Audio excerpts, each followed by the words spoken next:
Hey guys, welcome back to World Mechanics. Our mission here at the garage, guys, is to save you as much money as we can. That's why we make these absolutely free videos. Let's go ahead and start on it now.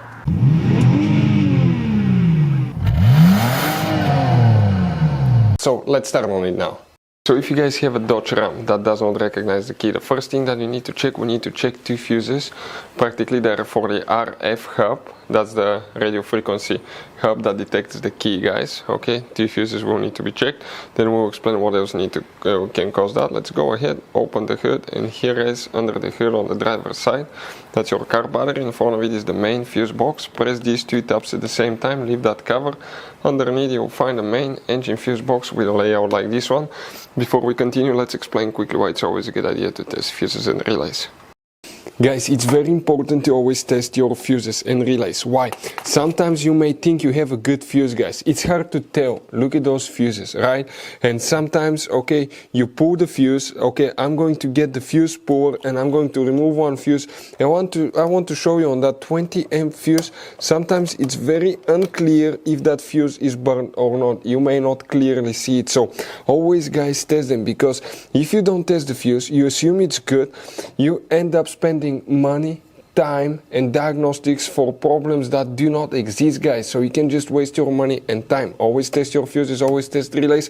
We will put links in the description of the video below where you can find, guys, a video for testing a fuse and testing a relay that will explain everything that you need to do. If you guys need to buy any parts, tools for your Dodge Ram, fuses, relays at a really good price, quick shipping, that way you do not waste money and time, we're going to put a link in the description of the video below for your convenience. Please check it out.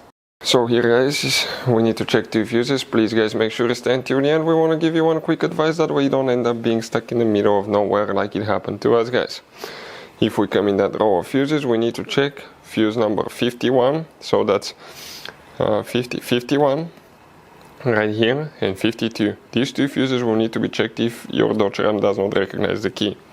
Other things that can cause, guys, the track not to recognize the key could be a bad key. It's super simple to program a key on Dodge Ram. If you want to see the video, we have it on our YouTube channel, guys. Another thing, it could be bad RF hub. The RF hub, that's the radio frequency hub, guys. Okay, usually it's located behind the rear seat. That's the one that practically reads the keys and stuff, and if it goes bad, it will not recognize it. Now, when you get a new one, you can program it, but it's not too complicated. We'll be making a video about that as well. But first, start by checking the fuses, because it could be super simple fix. So, guys, you have all kinds of different fuses and relays. Some of those are very specific, they're hard to find, especially if you're in a small town or in the middle of nowhere. One time we needed a replacement, we couldn't find one, and we were stuck in the middle of nowhere for a few days until we got a shipment on the internet, guys. So keep some spares in your glove box for a peace of mind. Hopefully, guys, the video will be helpful. Thank you for watching. Hopefully, guys, the video was helpful. Please do not forget to comment, like, subscribe. That way we can keep making these absolutely free videos. Guys, we have more than 19,000 free repair videos on our YouTube channels that can, guys, save you thousands of dollars in future repairs. Check them out. Thank you, guys, for watching, and see you next time.